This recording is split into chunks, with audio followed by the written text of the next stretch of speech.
close, dark money is finding its way into federal, state and local campaign.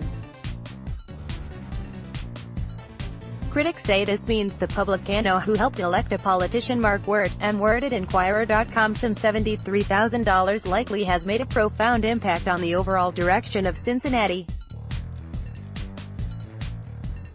How big? It's probably made the difference between having a pro-growth, pragmatic city government instead of a city hall driven by an ideological, progressive agenda. More specifically, that money could ultimately decide Cincinnati's Major League Soccer fate. But are citizens' interests truly represented at City Hall? It's fair to say Republican Jeff Pastor's questionable $54,600 personal campaign loan and $18,500 in dark money were likely good enough for 223 votes in last year's city council election. That was the slim margin the rookie candidate defeated Democrat Michelle Dillingham, whose 10th-place finish kept her off council.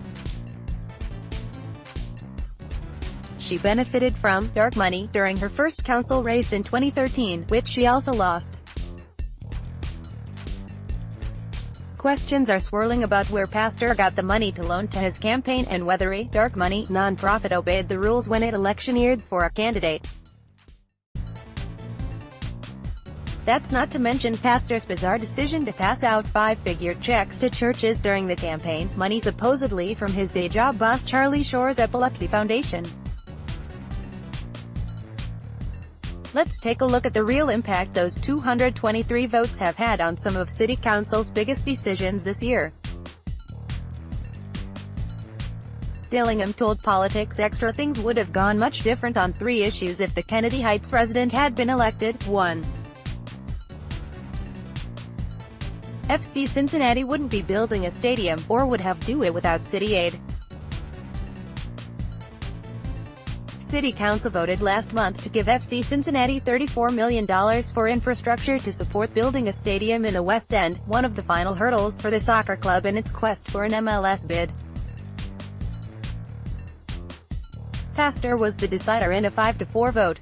Dillingham, who opposes large taxpayer subsidies for development projects, has been one of the leading critics of the stadium deal.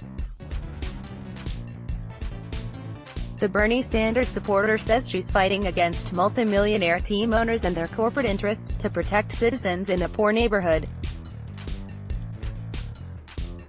Dillingham is helping to lead an effort to get a stadium referendum on the ballot this fall.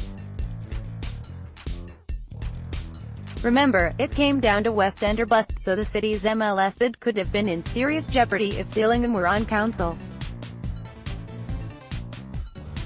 Or maybe her election would have saved taxpayers $34 million, and the team would have paid for the infrastructure. PX column, is city's future growth in jeopardy after stadium deal? 2. Harry Black would still have a job.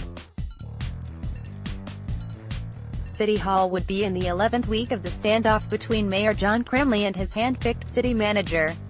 And still, nothing would be getting done. Is anything getting done anyway? Just askin'. Dillingham would have given City Council a progressive 6.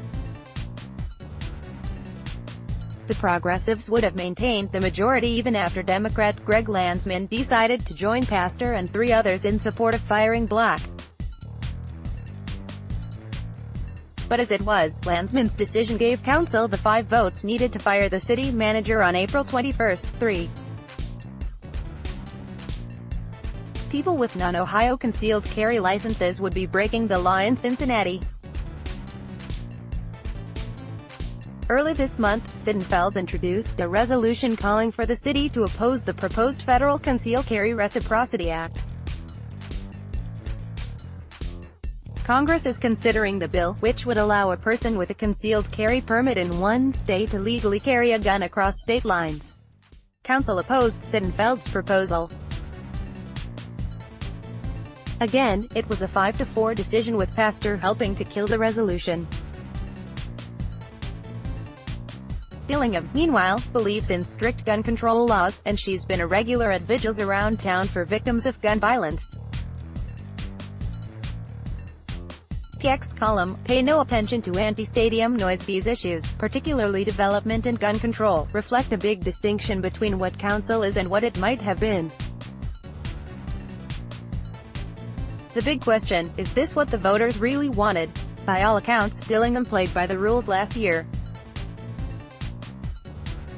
In 2013, however, a union-tied, dark money PAC ran ads promoting Dillingham and Councilman Chris Seelbach. Dillingham finished 12th in that race. Later, the Ohio Elections Commission found the PAC to have broken state law for failing to properly report $300,000 it spent on ads. For Dillingham, it ended up being irrelevant since she didn't win.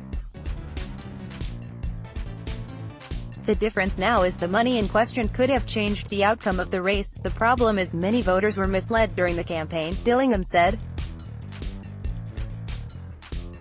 So yes, I think there's some voter remorse. By photo Jason Williams, photo, Inquirer file, Politics Extra is a column looking inside Greater Cincinnati and Ohio politics. Follow Inquirer political columnist Jason Williams on Twitter at @JWilliamsCincy.